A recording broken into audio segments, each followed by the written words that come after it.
Pleasure to have all of you with us today. In the second webinar promoted by the Pharmacological Education Initiative, which is a new collaborative program launched by the Pharmacological Research Family of Journals, Elsevier, and the International Union of Clinical and Basic Pharmacology. My name is Deiane Elisa Ribeiro, and I'm the coordinator of the Pharmacological Education Initiative. And I would like to briefly present this project to all of you. So the main object of our program is to provide and disseminate the free access to high quality content on pharmacology for students and research worldwide. To achieve this goal, we are promoting a series of webinars on methodology in basic and clinical pharmacology research over this year. We started last month with Professor Ahmed, and today we have the pleasure to receive Professor Solomon Umukoro. Please stay tuned to the upcoming webinars. Every month, we will have new topics to discuss until November. And of course, none of this would be possible without the amazing team working on the Pharmacological Education Initiative, along with the full support of the editorial board of the Pharmacological Research Family of Journals, particularly Emilio and Anne-Marie, who have guided us through every step, and our invaluable collaborators, Elsevier and IUPHAR. For more information and updates, join us on our social media. And without further ado, I would like to invite Professor Emilio Clemente to speak about our collaborative program a little bit more. Thank you very much, Deji. Uh, Essentially, this program was born out of an idea in the International Union of Basic and Clinical Pharmacology to provide to affiliate young investigators to provide a platform where to discuss and well, to learn, but also to discuss methodology and approaches to research in essentially basic, but also later on also in clinical pharmacology. And the idea is to use this platform also as a venue to build a community around IUPHAR and to foster collaboration among early career researchers. This is essentially the idea behind this. And I'm particularly happy that we are doing this program in collaboration with Elsevier, which is a leading publisher and is very helpful in making this program successful and with a big outreach such that we have more and more young investigators involved. So thank you very much and enjoy the seminar.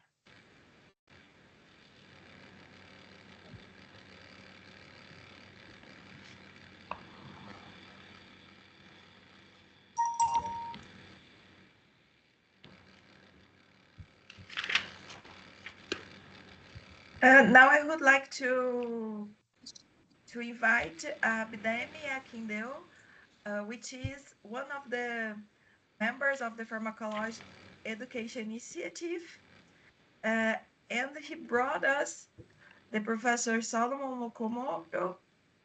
Then he will introduce Professor Solomon now. Thank you so much for your participation in the team and also today, Abdemi.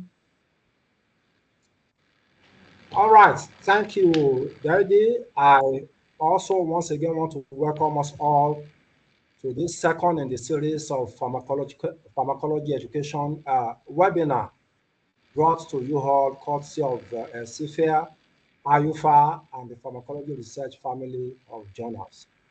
Today, the presentation is going to be on the validity of stress models in predicting human psychopathology, behavioral and neurobehavioral correlates, and targets for pharmacology evaluation. And it promises to be an exciting webinar, just like we had last month.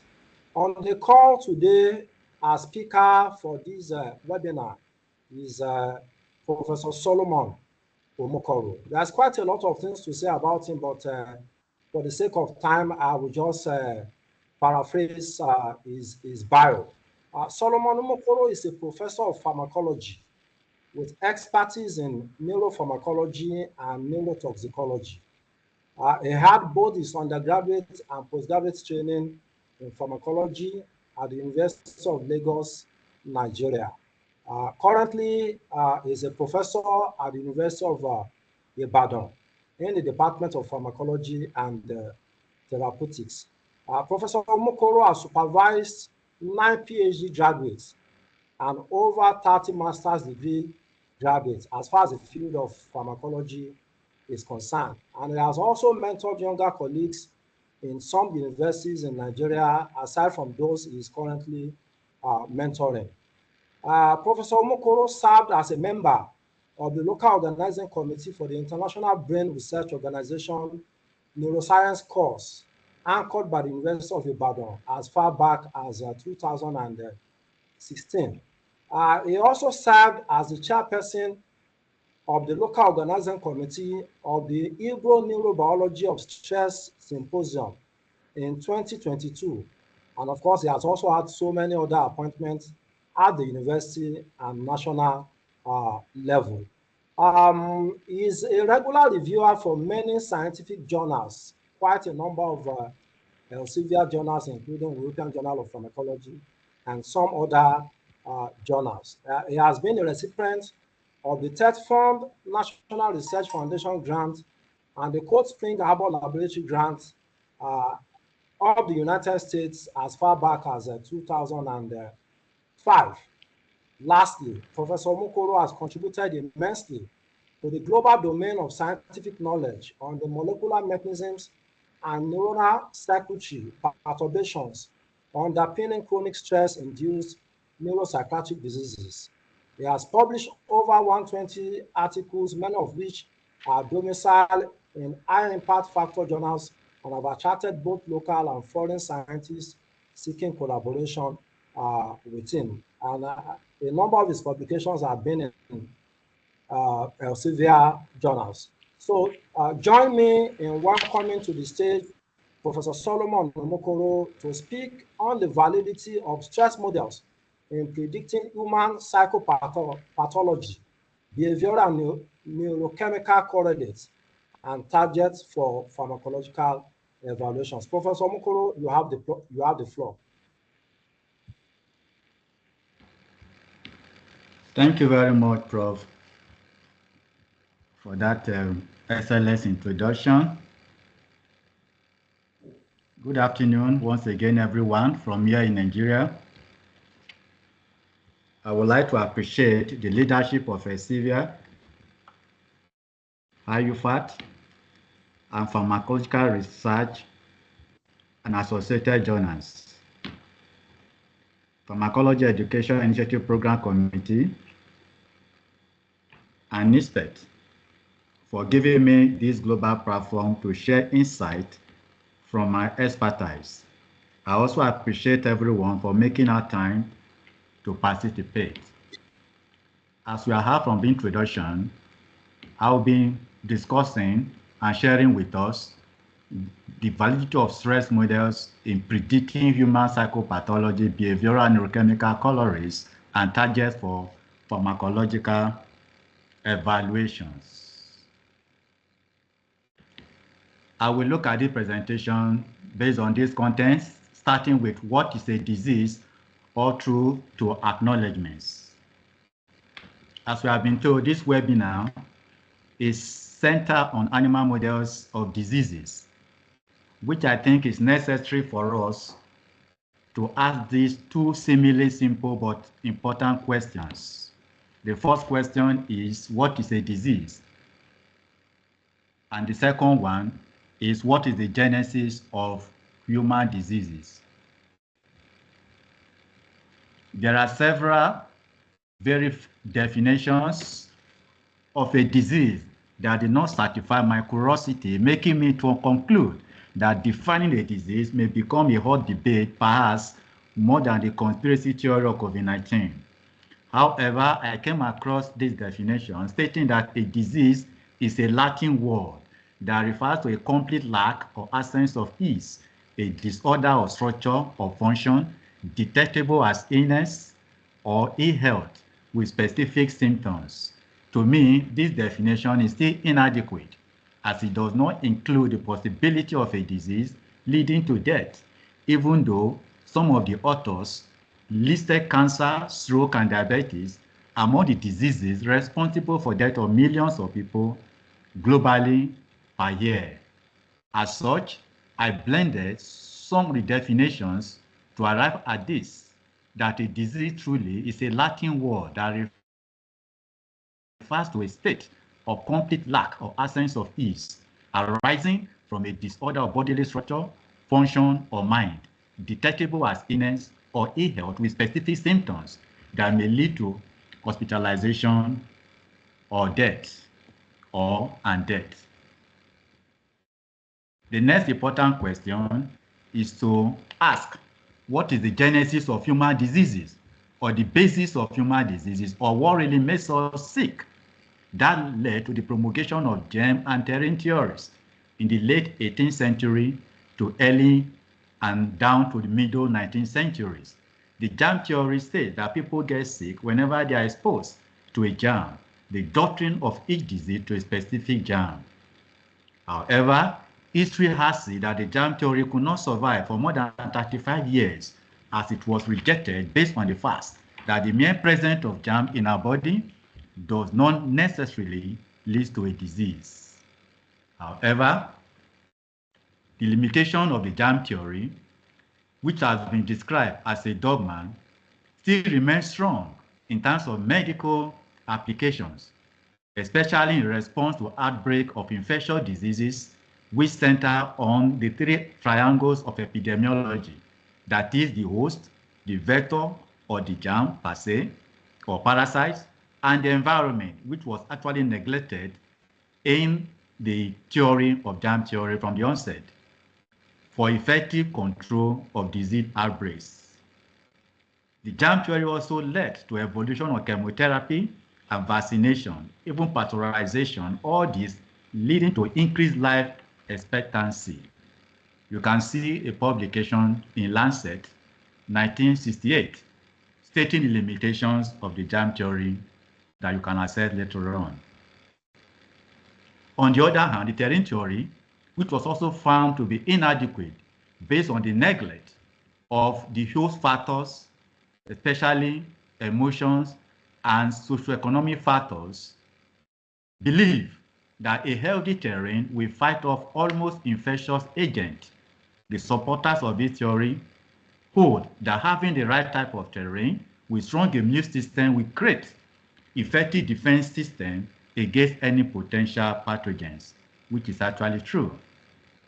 However, the inadequacy of the germ terrain duality theory led to the proposition of stress theories, which say that chronic stress induces a cascade of multi-system physiological deregulations that leads to diseases.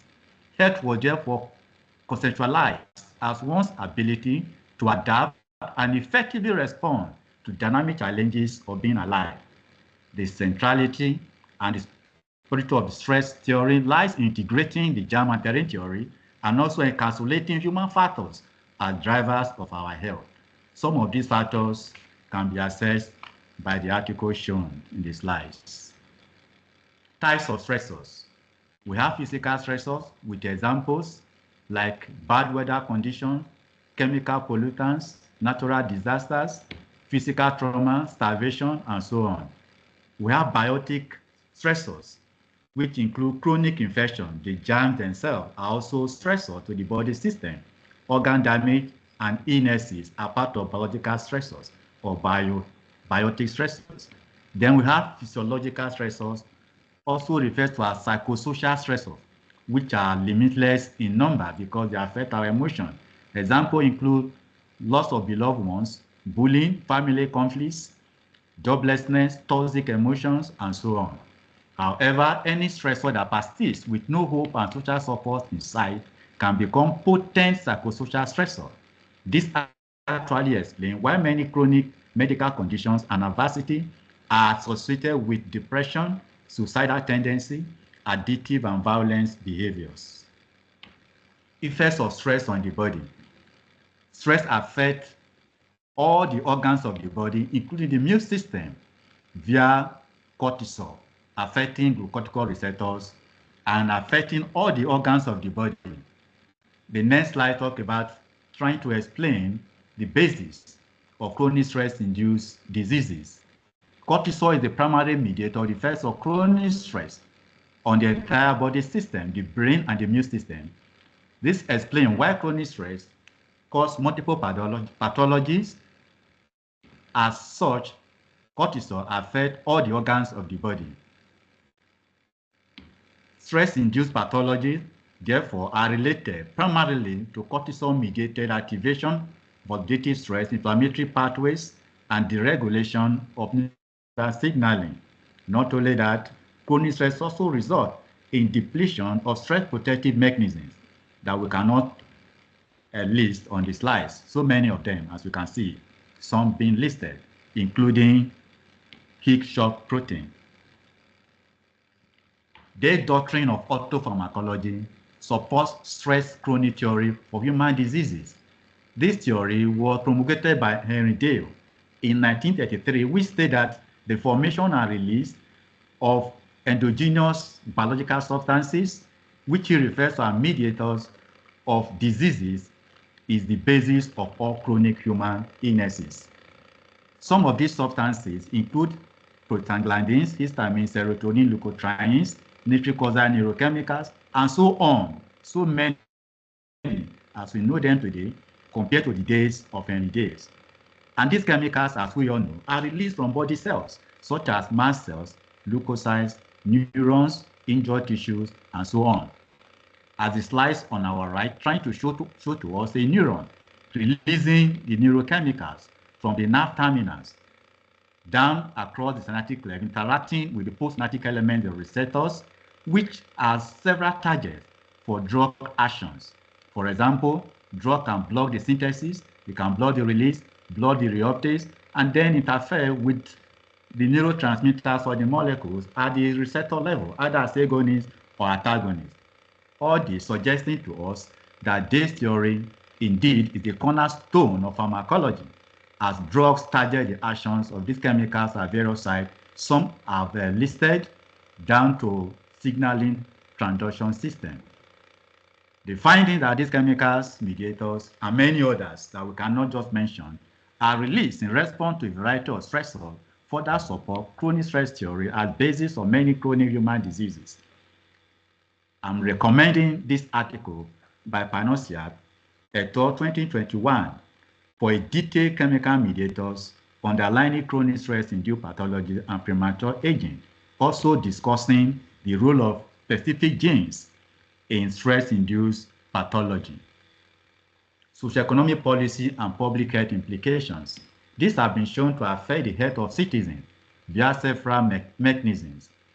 This finding is in line with the supported by a report of Donald Atchison of independent inquiry into qualities in health, report dated back in 1998 in United Kingdom, which you can download online. This report stated that no public policy of any type should be enacted without considering the implication for health of all citizens. Indeed, the impact of socioeconomic factors vis-a-vis policy implementations on mental health has been one of the key research passions of Bruce McElwain, a prominent neuroscientist of our time, until his passing at age 81 in 2020.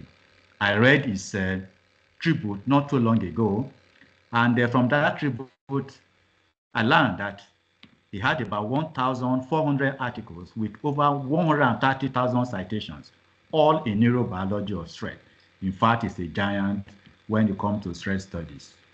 This article on our right hand, titled Prevention of Mental and Behavioral Disorders, Implication for Policy and Practice, clearly stated, and I read some of the lines from the abstract, that micro-policy interventions to improve nutrition, housing, and education, or to reduce economic insecurity are proving to reduce mental health problems.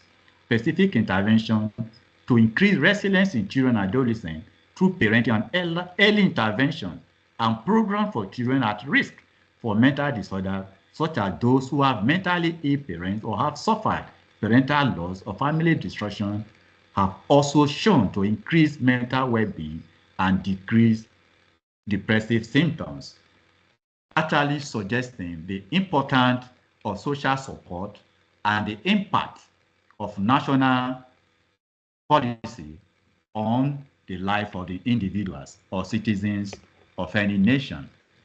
Now let's look at animal models of human diseases. Animal models of human diseases should mimic the etiology and the processes involved of transforming a healthy organism to a pathological state, and also elicit specific symptoms and biomarker deregulations. The model should provide framework for the occurrence and progression of particular processes and treatments, where it is ethically wrong, maybe, to use human subjects. Therefore, animals are used in such models as proxy for humans. Types of animal model validity. Three major types: predictive, phase, and construct validity. What is meaning of predictive validity? It simply means that the model should identify treatment outcome or disease remissions without making errors of omission or commission. Phase validity simply tells us that the model should produce similar signs of illness or symptoms that resemble the disease in a number of respects and specific to the disease. Therefore, the model should not show features which are not seen clinically. Construct validity dictates that the pathogenesis of the disease, the dynamics of the disorder, and the etiology of the disease should be the same in the animal models, also in human condition. Limitations of animal models. The concept of endophenotype approach to animal modeling of complex human diseases. It is well known that no single animal model can sufficiently model all the features of complex human psychopathology, like schizophrenia, for example. Animal models should therefore target the core components of the disease, that is, stimulate specific aspects of the illness.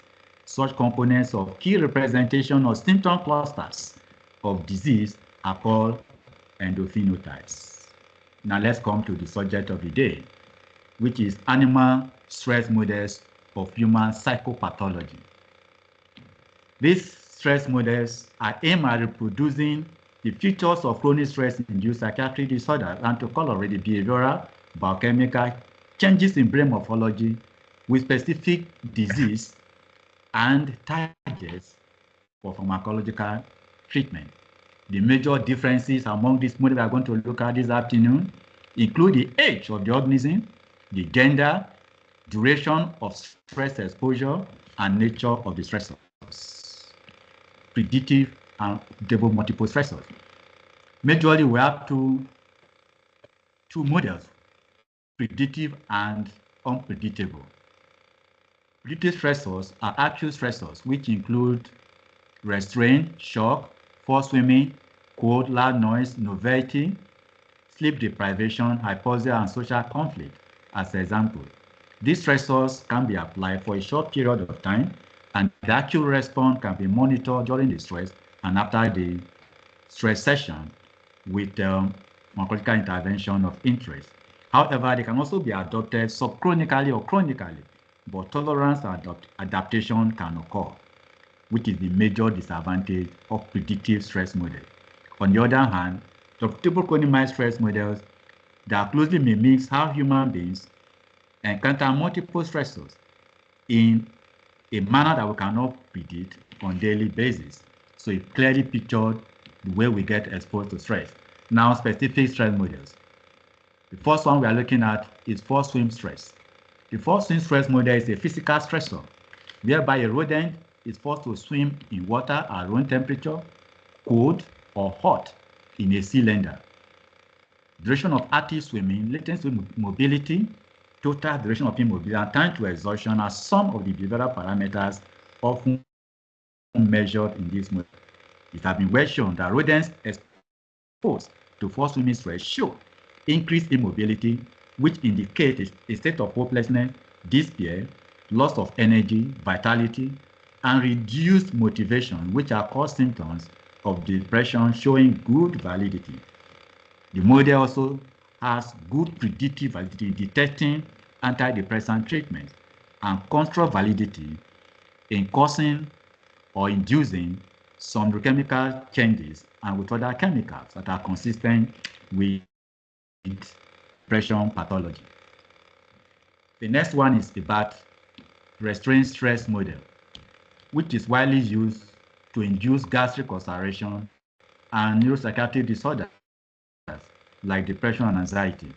It involves restriction of movement in rats using a restrainer for a certain period, and specific behaviors of interest can then be assessed, including biochemical changes of your interest,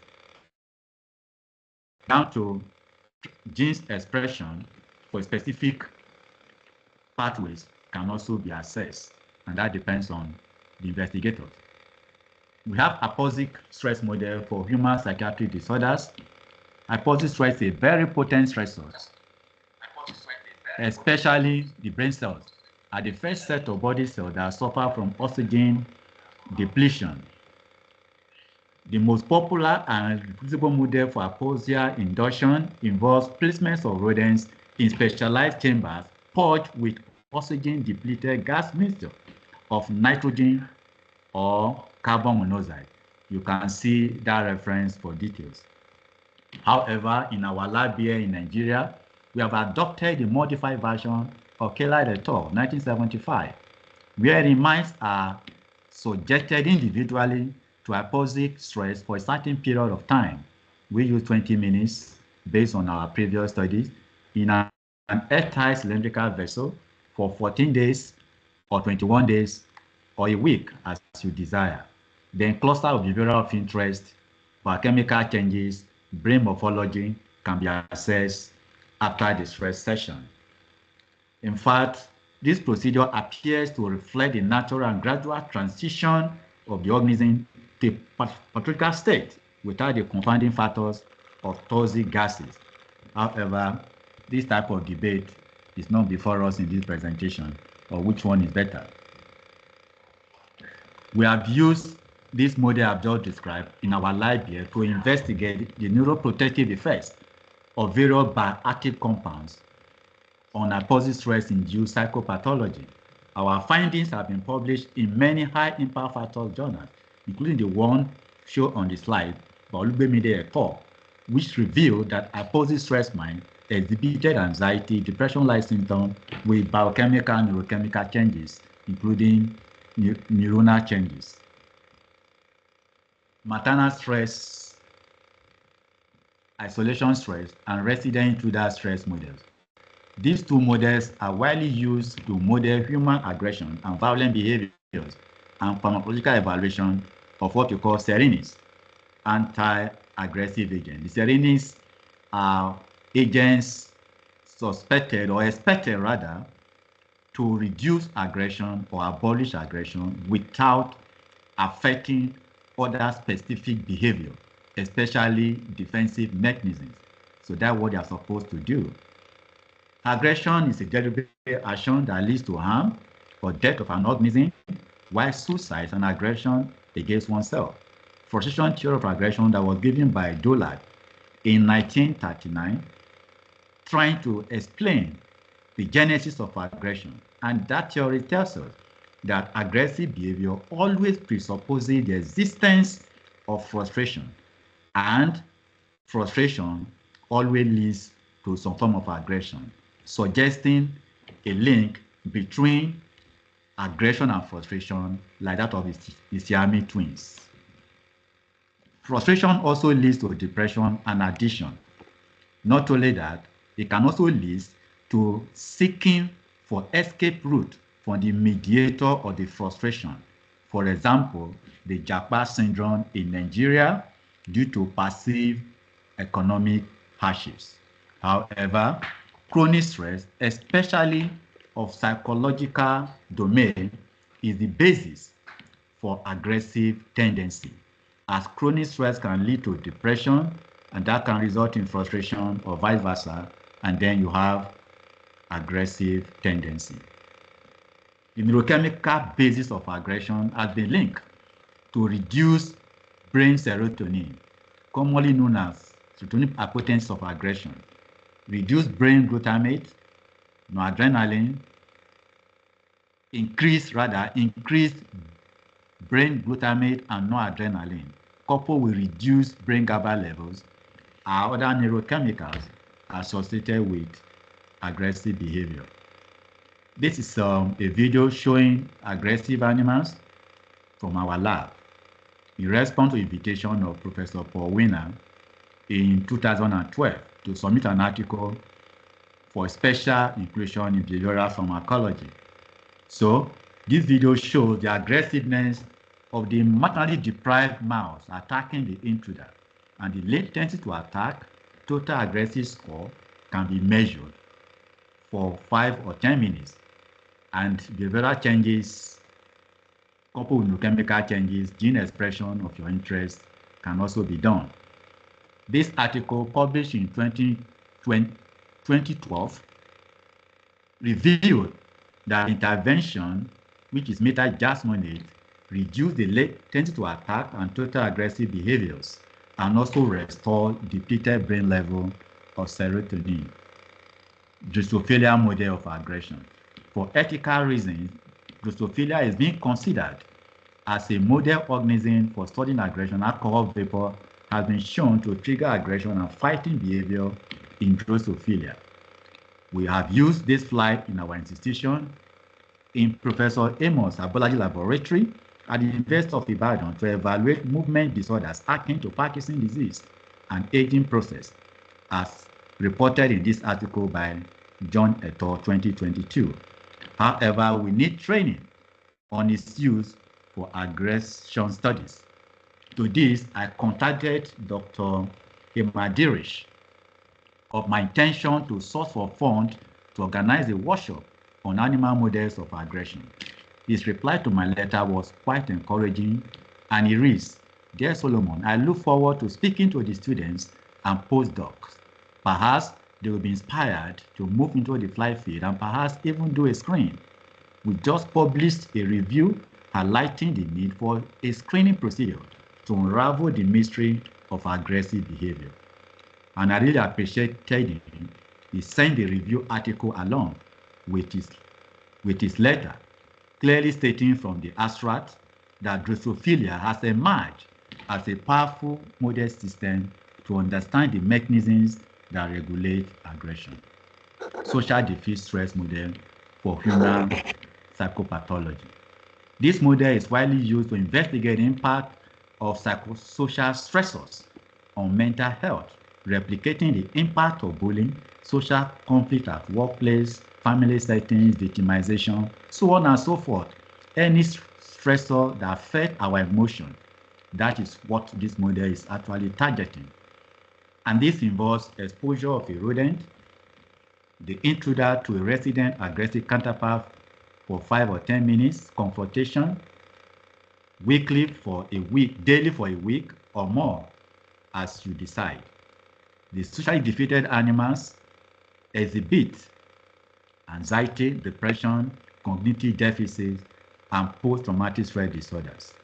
Social diffuse stress induces specific neurochemical deregulations, abnormal brain morphology, and even alteration in specific genes, providing excellent targets for pharmacological studies. My research team here in Ibadan have published several articles in high-impact journals which further support social diffuse stress as a robust and widely used animal model for studying the neurobiology of chronic stress and for potential drug development for psychiatric illnesses. This is the article I just mentioned as an example, published in Biomedicine and Pharmacotherapy. Sleep deprivation stress model. is used to investigate the consequences of sleep deprivation, which induces, like every other stressor, HPA has this hyperactivity resulting in cortisol elevation and different manifestation of psychiatric disorders like depression, anxiety, and others. The high prevalence of insomnia and poor sleep quality in our modern societies highlights the need for us to study all the processes, the mechanism that underlie sleep regulation and sleep content. The grid over water method is widely used and involves the placement of the animals on a grid floor inside the plastic cages filled with water. The loss of muscle tone results in the animals touching the water and awaking. You can see the reference cited here for more detail on that particular model. This article by Olonode et al. Was done in our unit as part of our PhD thesis. She's currently in Canada for a postdoc. The findings from this study show that sleep deprivation produces behavioral disorders, loss of hippocampal neurons, and mitigations by marine hydrate by flavonoids.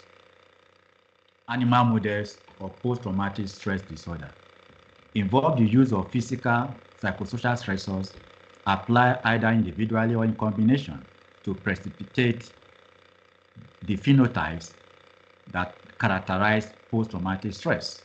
Some of them listed, including anxiety, social withdrawal, depression, and loss of pleasure.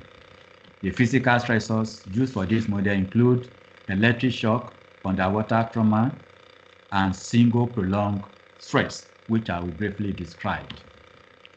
These models before us involve sequential exposure of three stressors. 1, restraint for 2 hours, 4 swimming for 20 minutes, and diether exposures with a 7-day or 14 days undisturbed period of sensitization. This period of incubation is said to be necessary for the full manifestation of PTSD. I'm happy to say that Dr. Benazu, a prominent member of our unit, has actually validated this model, perhaps the only scientist in Nigeria that have used this model for pharmacological evaluations. He has 3 articles on this, with one of them shown on these slides. Psychosocial stress model for post-traumatic stress disorders. This includes social defeat, we've already seen that, early life stressors, and social isolation, which are known to cause persistent HPA activation and behavioral syndromes that characterize post-traumatic stress. The data can be seen in that particular reference.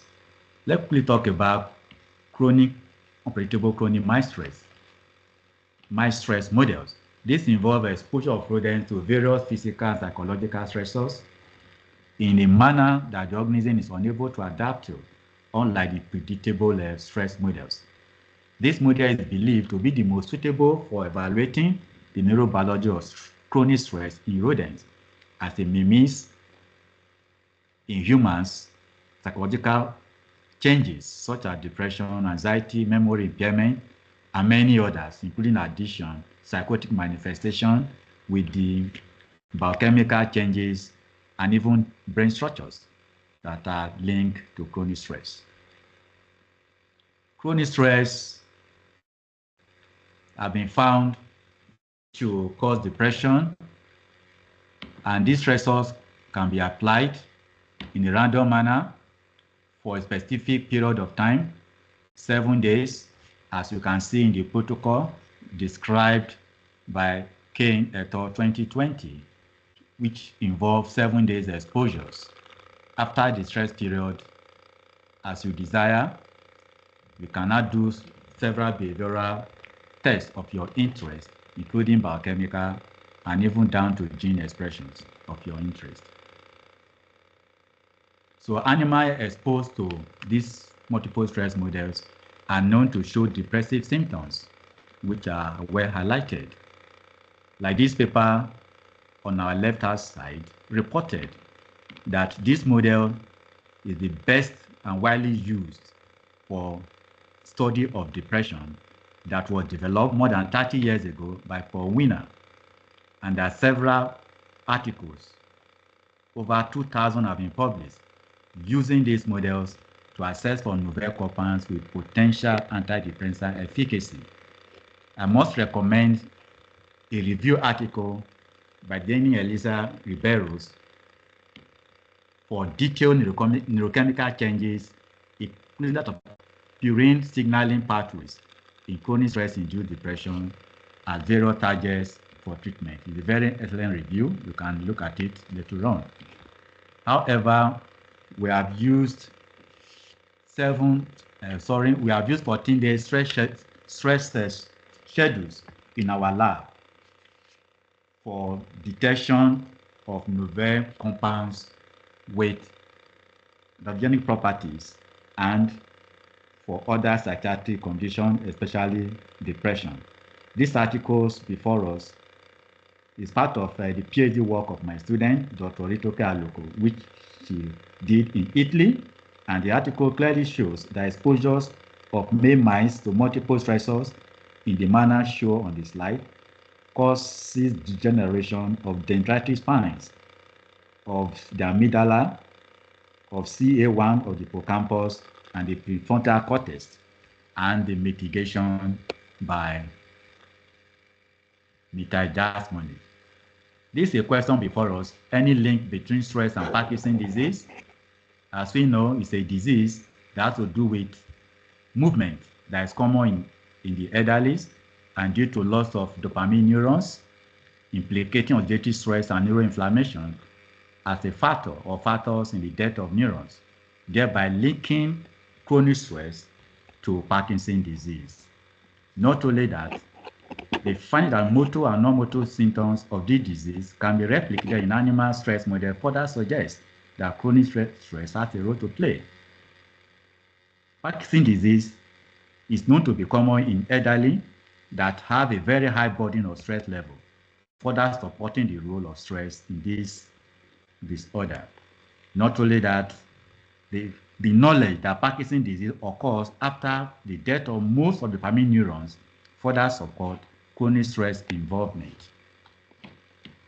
Indeed, Heide et al. 2024 reported Parkinsonian symptoms after a stressful life event in previously healthy individuals and suggested detailed investigations as shown in the abstract, which he titled "The Last Straw: How Stress Can Unmask Parkinson's Disease."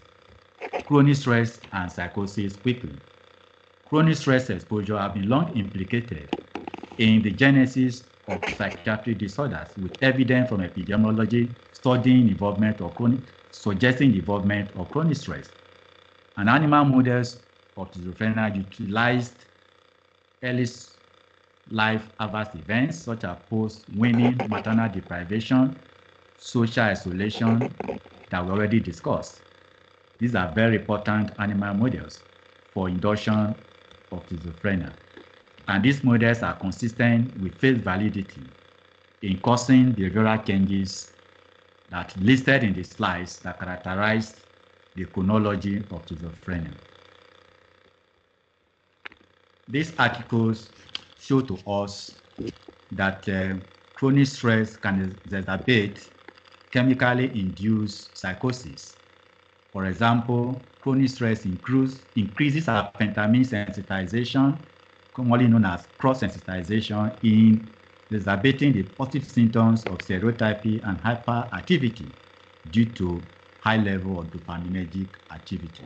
The same thing goes for ketamine models, which actually replicate all the symptoms of psychosis, unlike that of amphetamine, including the positive, negative, and cognitive symptoms, neurochemical deregulations, changes in brain structures that characterize psychosis.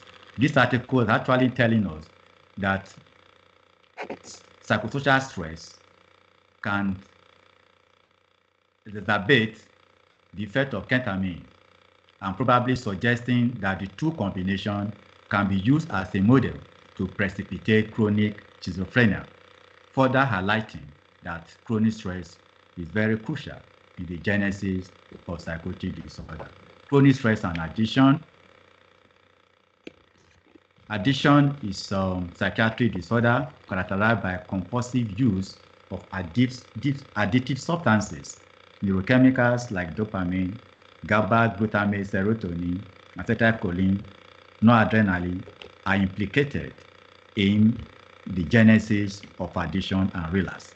For example, increased level of dopamine is associated with rewarding effect of addictive substances, while increased glutamate, noradrenaline, and reduced GABA level are basis for relapse. Psychosocial stress and addiction. Well stated that psychosocial stress is very important in the induction of addiction relapse through various neurochemical structural adaptations that result in craving and compulsive use of substances. This finding aligns with the tension reduction theory of alcoholism given by Hall in 1943, which states that alcohol consumption is an attempt to escape stress or traumatic experience, as shown by this article titled Neural Underpinnings of Social Stress in Substance Use Disorders, which clearly show to us that stress is very important in the initiation and progression of substance use. Other evidence from epidemiology.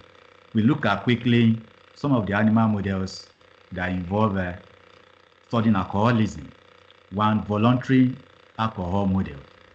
This is widely used to study intake of alcohol, starting from the craving, starting from normal consumption of alcohol to compulsive and relapse method and the chemical pathways involved. It simply involves the use of two bottle choices, one bottle of alcohol and the other bottle of water.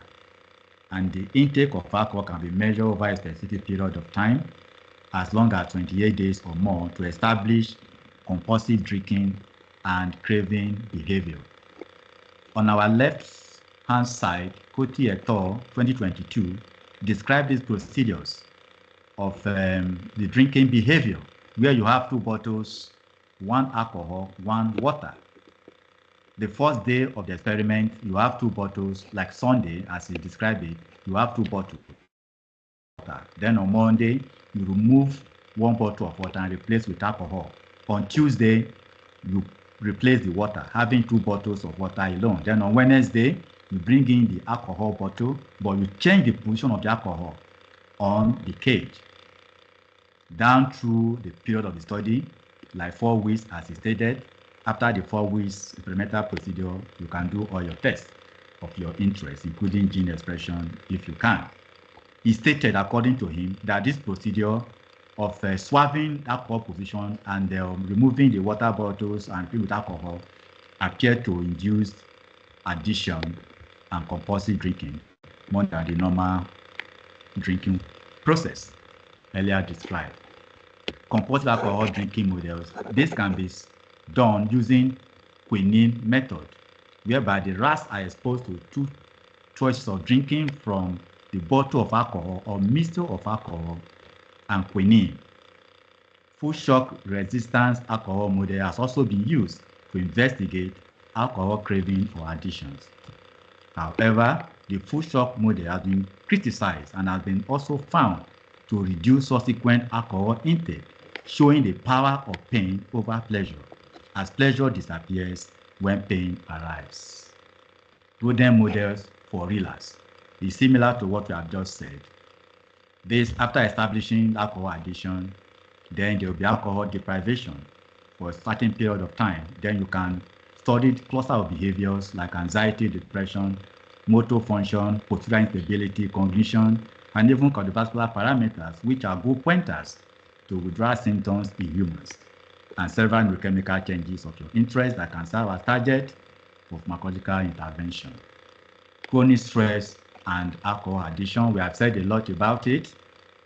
So we can study the effect of stress on alcohol consumption by exposing the animal to specific stressor, either acute or chronic, or using different stressors of your choice.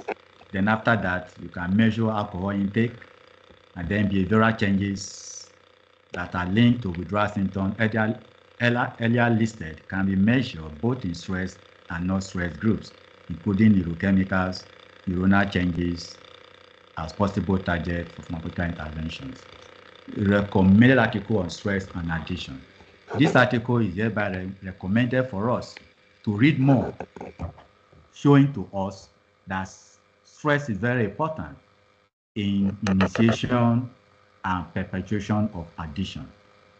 It's titled Interaction Between Stress and Addiction, Contribution from Latin American Neuroscience. And some of the abstracts from this article include clearly stating that epidemiology studies have identified stress as one of the major factors for the development of addiction. Not only that, people that have gone into drug addiction reported previous high stress level before the commencement. And clinical studies also show to us that chronic stress enhance the rewarding effects of drugs and acquisition of drug-seeking behavior. Now comes this great question, asking, is there any prospect for animal model for testing social support benefits against adversity? We have spoken a lot about social support, which you all know that helps us as human beings to survive traumatic experience and adversity. This was the dream and passion of Mike Irwin before his passing, stating that social support indeed reduces stress burden and health damaging effects, but nothing is known how social support can benefit brain circuits that are affected by chronic stress, even though we all know it benefits our overall mental health.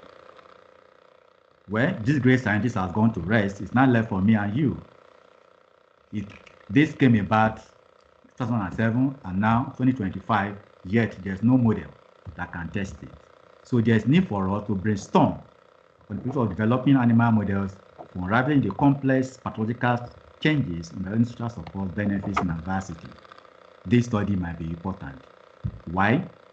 Knowing the neuronal circuit involved in social support benefits might help us to target such pathways pharmacologically. Then, if there's no human social support, perhaps drug might do the social support. Well, we'll be very grateful to share your models with us in case you are able to get out a model that can test this impact of social benefits. Have you identified any stress research areas in this study? Hans Hessel, the father of modern stress study, correctly defined that stress cannot be avoided as complete freedom from stress as death, which means that there's no way we can avoid stress in our life, especially psychosocial stress. Something must disturb your emotion. That is the truth. However, we can strive to reduce stress burden and its impact through systematic research approach or approaches involving both basic and clinical scientists.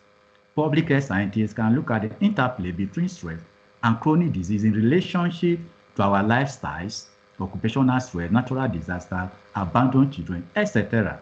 Then the psychologist can provide the evidence of the deadliness of toxic emotions on our health.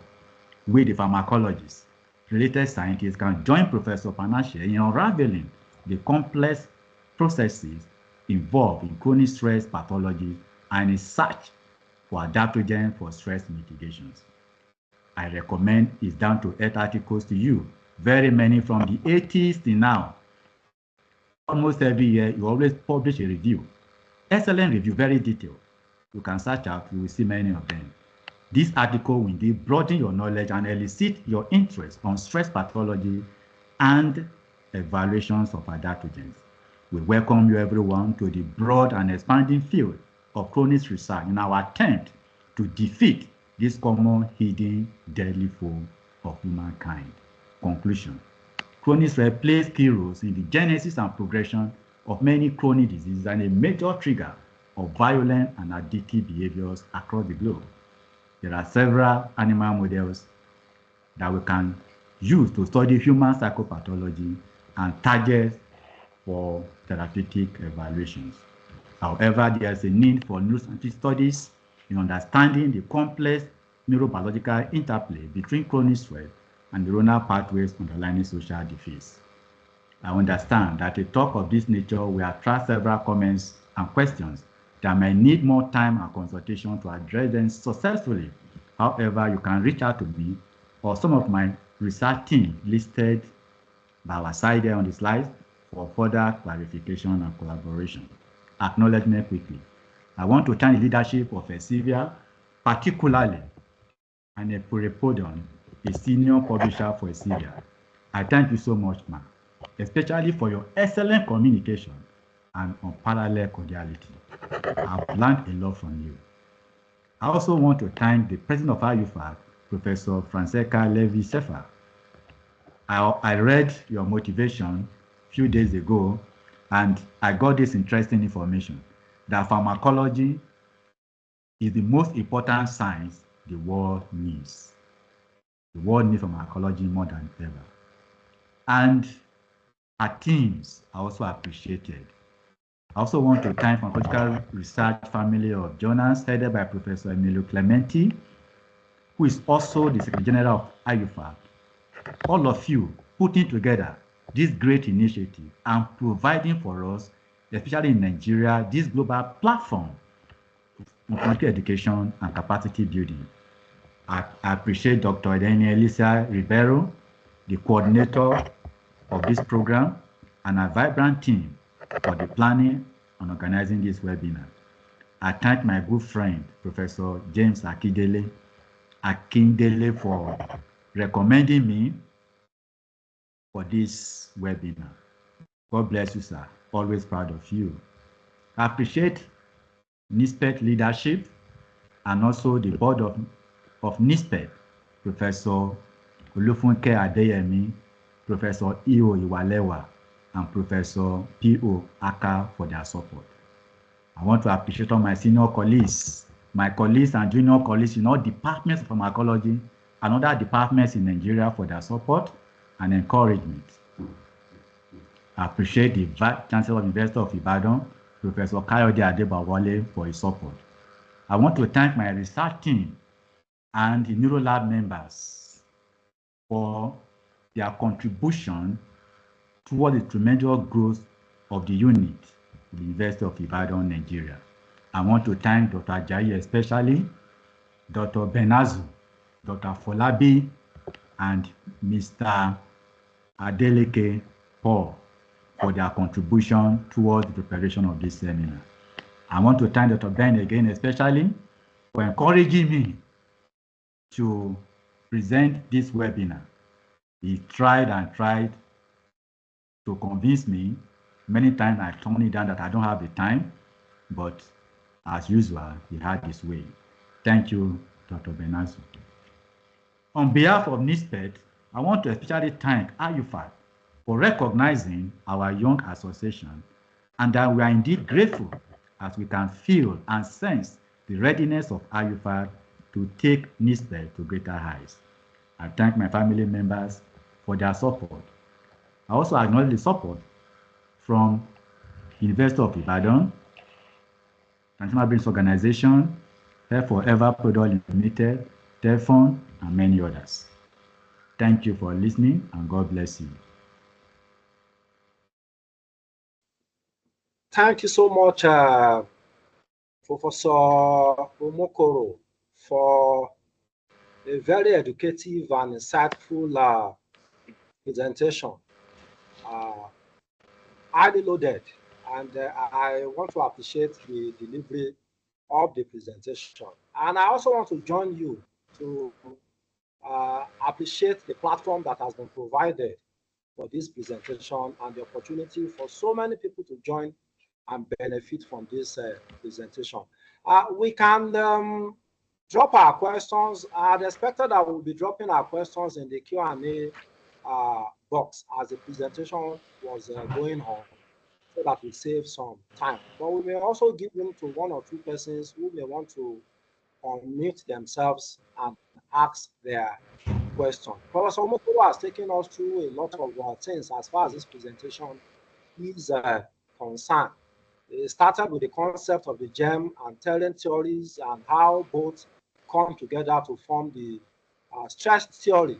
It also took us through the different types of stressors, especially as it relates to physical, biotic, and also psychological. And it has taken us through how stress affects each and every aspect of the human body and various models that have been explored to investigate for entities and compounds that may be beneficial in the mitigation of stress. It spoke about the predictive validity, phase validity, and construct validity as far as the importance of different models are concerned and how outcomes can be extrapolated to benefit as far as humans are concerned. So quite a lot of things were said. I wouldn't have time to actually summarize all that he has said.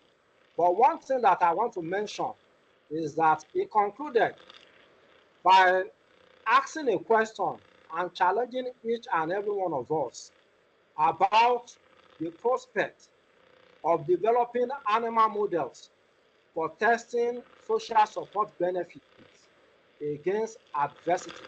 It has established that nothing exists at the moment, and the challenge before us is for us to develop models that can be used to identify the prospect of animal models for testing social support. On behalf of the team, the Sylvia, IUPHAR, Pharmacology Research and Pharmacological Education team, I want to thank you for an excellent delivery. The floor is now open for comments, questions, and answers. So like I said, we can drop our questions in the Q&A box. And if there is anybody who wants to speak, you can indicate by show of hands so that we give you the opportunity to ask your question. For comments and questions, the floor is open. Abidemi, just so that you know, the attendees can only put their questions into the Q&A. Yes, I mentioned that. Yeah, okay. I mentioned, so in the next 1 or 2 minutes, please, if you have any question, kindly drop it in the Q&A box. Yeah. And Deji is going to put up a slide that gives the code for them to get their certificate of attendance. Okay. So, Deji, you can go ahead.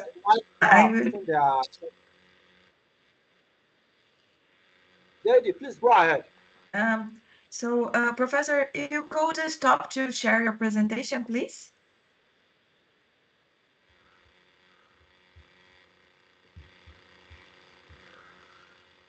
What's Umukoro?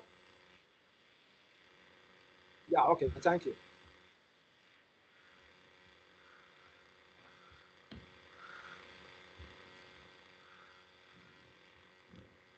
Oh, you can. Okay. Can I come in while we wait question and answers from the audience? Go ahead. Please go ahead.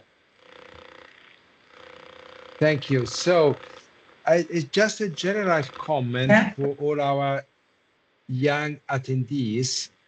And it is that this presentation is, highlighted a very critical issue in pharmacological research. It highlighted that stress is essentially everywhere. So when we start to look at mechanisms and we want to investigate something, please keep in mind that things are more complicated than they look at the very big, at the surface, because all these mechanisms of stress are actually present in the animal, but also at the cell level, and you have to take into account these.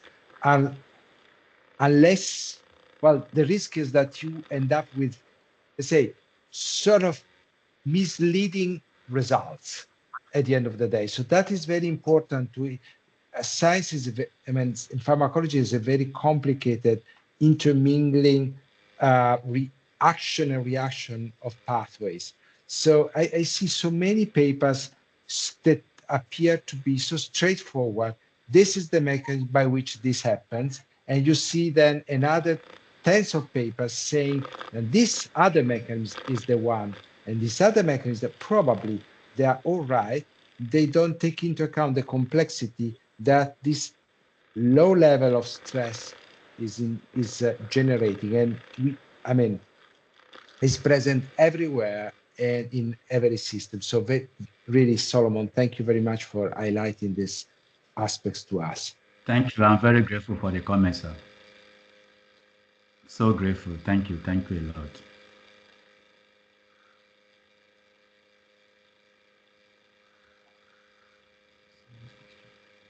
Okay, thank you. Abidemi, It says, we have some how do questions you in the see the chat. animal models of psychopathology under the scope of the... Yes, that's what I'm taking now. Professor Umukoro, there's a question. How do you see the animal models of psychopathology under the scope of the RDOC framework?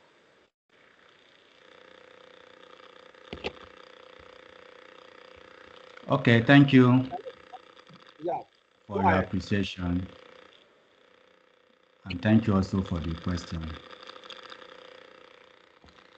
Yes, if I understand your question properly, how do you see the animal model of psychopathology under the scope of RODOC? I would appreciate that if you have written it in full. Yes, what we have highlighted is to see that we can use these models to study psychiatric disorders. I can perhaps comment on the talk, on the question, because I raised the question. So first of all, thank you. Okay, for that comment. Yes, thank you for the talk. And I'm sorry I didn't write it in full. I'm Samajoka, as introduced in the beginning. And my question is about this research domain criteria from the, that is this framework as a way to rethink how we study the animal models of psychopathology, that instead that we say this, we actually propose that we integrate the different domains when we are studying, for example, genes and proteins and brain regions and circuits, and then the kind of stress, they all reflect different domains in the different psychopathologies, and then how to integrate that, because I agree with what Emilio said, that each model probably shows something different, and then we tend to be very narrow when we are discussing our own results, and the RDoC criteria framework comes with exactly that proposal, that we should look into domains of psychopathology instead of the psychopathology itself. So what is your view on that? That was my question. Yes, thank you for throwing some light, and that made it very easy and clear to every one of us. Just as Prof said, it's a learning curve for every one of us to get acquainted with all these models, especially our young colleagues, for us to know the impact of chronic stress on human health. Number one, the angle of health, generally diseases, and then how it affects the society in terms of security, and not only that, addictive behavior, which is on the increase side.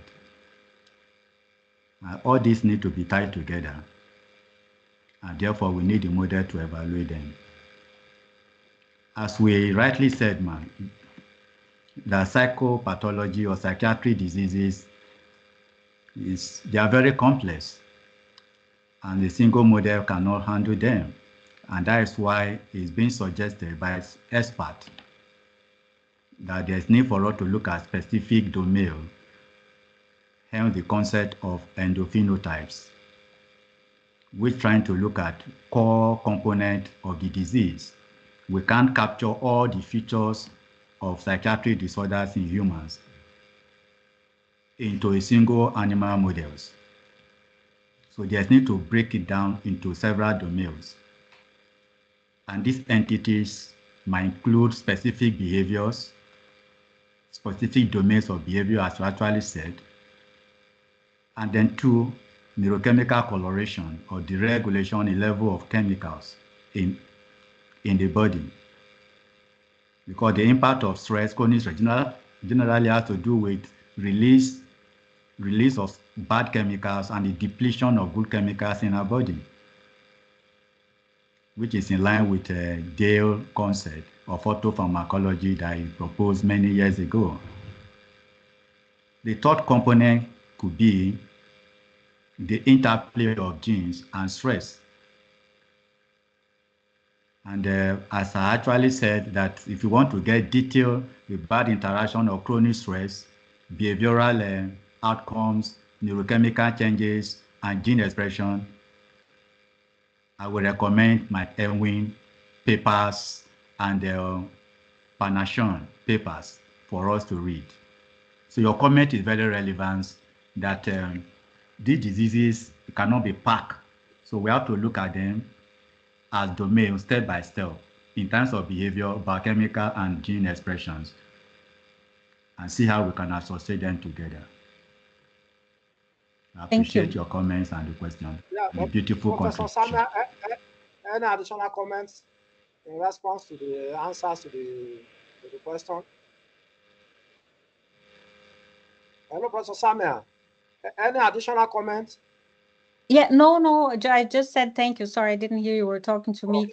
I agree that it has to be looked more broadly than we normally do. And so I think the comments that were raised and discussed in the talk are very appropriate. And I just want to hear Thank you very much. Very the professor's grateful opinion. for that excellent contribution. Okay, so very quickly, there's another question, the role of nitric oxide in stress adaptation. Okay, nitric oxide. Yes, sir. Stress adaptation. Thank you so much, sir, for amplifying the question. Nitric oxide is a very important molecule in the body, dated back to 1980 when it was discovered as a relaxant substance in the muscles, skeletal muscles, what they call it, smooth muscles, for example, smooth muscles, and the relaxing factors. So since then, a lot has been said about it as as a regulating molecules in the body and also in the brain. Some have described it as having two-edged sword. That is, it can be protective, and then it can have damaging effect, especially at a high level. I think I also listed one of the neurochemicals, deregulations associated with stress. So to answer the question directly, chronic stress can provoke increased level of nitric oxide in the brain. That will contribute to overall damage of the brain cells, since we are talking about psychopathology. So let me center on that. So it's very crucial as one of the molecules involved in mediation of chronic response, like other chemicals that we have mentioned, that are responsible for oxidation of macromolecules and destruction of membranes, especially the neuronal cells.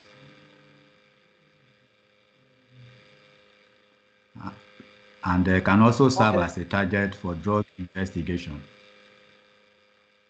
Okay. Thank you. That's all I can say for now. Yes. Very quickly, another question. Is there a role for phytonutrients in the management of chronic stress? That is one. Then another question says that there is a correlation between chronic stress and male badness. And considering the number of younger generations who are becoming bad compared to previous generations. So that's a very interesting question. Any link, any correlation between stress and male badness? And then is there any role for phytonutrients in management of chronic stress. Yes, I got that clearly. Thank you, Prof. Thank you very much. I knew that a topic of this type will elicit several questions. That 1 hour will even be enough for us to address them. Just like our Prof highlighted the other time, it's a discussion phase. We have to discuss together how we can move forward. And our younger one can understand the various model we can use for it. Now, the role of phytonutrient in stress. Very important and germane question, and which will require perhaps another webinar. And that is the concept of adaptogenic properties I highlighted all the time. So that answered the question. And we advise the questionnaire to read articles of Panation explaining the important roles of phytonutrient in controlling chronic stress diseases. And that is the concept of adaptation. That these compounds, they have several properties, several molecules in them, these phytonutrients, like flavonoids and many others, that can target all the multiple sites associated with chronic stress, thereby mitigating the impact of chronic stress. That has been a major area of approach to mitigation of the impact of chronic stress using phytonutrient natural products, which are actually refers to adaptogens that was first discovered by the Russian scientists during the Second World War. They actually used these natural products to promote endurance by their military men, including pilots. So adaptogenic concept or the efficacy of phytochemicals in mediation of stress response is traceable to Russian scientists during the Second World War. It's well documented. So the answer is very correct. They have a very important role, and based on the concept of adaptogens, and that can also lead to a very important study by the public health scientists that people that regularly eat or feed on what they call Mediterranean diet, which is essentially based on plant products. How is their health compared to others who don't eat such diet in terms of mental efficacy and even general health? Very important study. So the second aspect has to do with infertility. There are several pathways and mechanisms that integrate chronic stress with infertility in men. And that is also a very big topic to talk about, not even within 30 minutes. But briefly, chronic stress can impair performance. In fact, generally it's been said that chronic stress impairs reproduction, that when we are passing through chronic stress, number one, the desire for sexual interaction reduced towards zero. There's only one organism in the world that when it's going through stress, that still engaged in reproduction, and that organism dies eventually.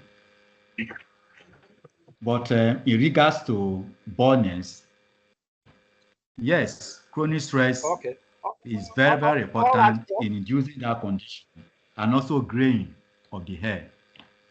Like in my lab, in our study, we look at the morphology and the configuration of the hair of the organism, the force of the animals. The appearance tells a lot about the impact of stress on the human beings. Thank you, sir. Yes, I'm with you.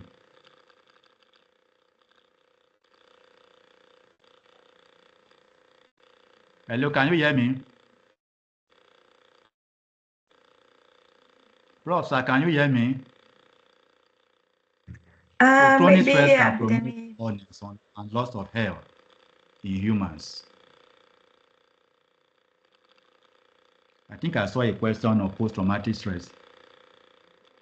Yes. Thank you so Prof, much. can you hear me, sir? Yes, you did. Professor. I think. Hello, Professor Umukoro. Yes, sir. Yeah. So I saw a question of for post-traumatic the sake stress. of time, yes, please go ahead. Yeah, what was the question? I can't get it again. Of post-traumatic stress. Okay, so very quickly, there are just two more questions, so that because of time, we can't, we might not be able to take all the Yes. questions. Michael Afolabi, I see your comments in terms of suggestions to the organizers. Please make use of the email address projected to send your suggestions to the organizers as to your ideas in facilitating translational research. So the question is, what have been the challenges associated with translating of your research findings through clinical research? So it's like sometimes what are challenges? It's not clear at all. We are not hearing the question, sir. The network is bad. Can you hear me? Okay, I'm trying. Hello, can you hear me? Okay, go on, sir. What have been the challenges? What have been the challenges is translating the core of your research, your research through clinical. Yeah, that's a very important question, and that's why we are here today. And actually, we have listed some. For example, our research towards modifying our nation socioeconomic policy. Some nations of the world have adopted a concept. I remember that of Peru in the early 60s that adopted the concept of aggression and frustration. And the nation came together and said, oh, if aggression has to do with our frustration, and the frustration is coming out from some certain policies by the leaders, by our leaders, as president and head of state of our nation, then what can we do to improve the life of our people? And the nation of Peru adopted that concept. And it was reported that there was a reduction in insecurity, violence, even rate of drug addiction. Number one, suggesting there's a need for us to take our research findings to the national level, where our leaders can actually know, for example, the impact of psychosocial stress on the health of the citizens. Yes, it's good to build hospitals, to have more hospitals all around, but with the hospital, people are still dying with several complications. You are treating with good facilities, but the underlying factors for the diseases, they are not being addressed, which is essentially social, economic factors triggered by bad policy, not thinking of the impact of governmental policy on the life of the citizen. That is one. Then insecurity, another issue. You have more facilities, more police people are coming, you are building more prisoners, more prison for prisoners, yet there's still increased level of insecurity because the real factors are not being addressed by our leaders.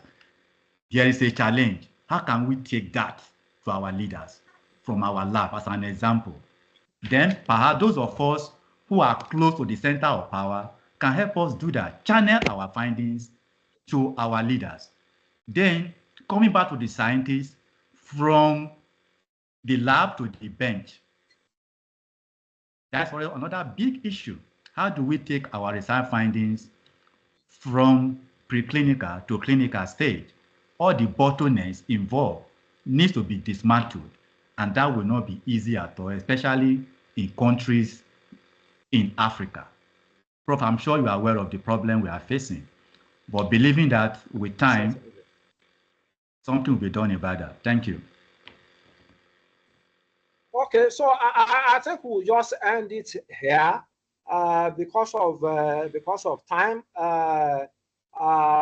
Professor Umukoro has put up his contact email address earlier. We can reach out to him for further questions and clarifications because of time, and people who have some other appointments to put up with. So I want to hand over the baton back to Emilio, Dede, and Haem. Over to you. Deji, I think we can close now. Okay. Yes, I would I like think- Okay. to thank you, everyone. Okay. Yes. So And thank you very Go ahead. Go everyone. ahead, please.